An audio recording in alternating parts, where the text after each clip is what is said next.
Hello students, in this video we are going to learn how to find time in simple interest. Finding time in simple interest is very easy. We can just use the simple interest formula and find the time from the same formula. So let's start with the question. The question is, find the time in which rupees 2000 will amount to rupees 2330 at 11% per annum. So first of all, let us write what is given in the question. Given is principal, which is rupees 2000. Amount is given as 2330. Rate of interest is given as 11% per annum. And time we need to find out. So first of all, from principal and amount given, we are going to find the interest. So simple interest is equal to amount minus principal. So amount is given as 2330 minus principal amount is 2000. So our simple interest will be 330 rupees.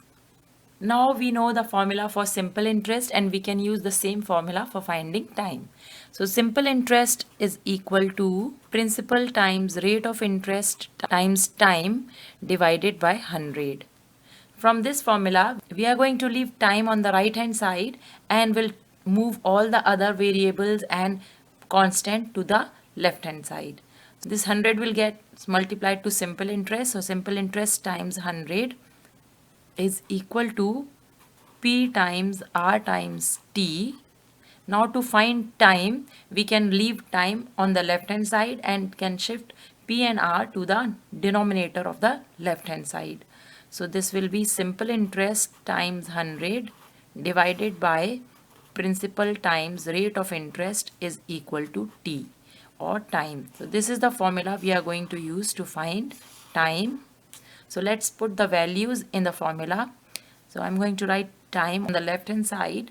Simple interest is 330 multiplied by 100 divided by principal is 2000 times rate of interest is 11. So let us solve these. So 11 times 1 is 11. 11 times 30 is 330.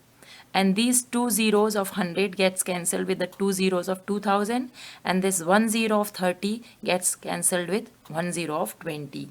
So we are left with 3 upon 2. As time period is in years in simple interest, so this will be 3 by 2 years, which is equal to 1.5 year,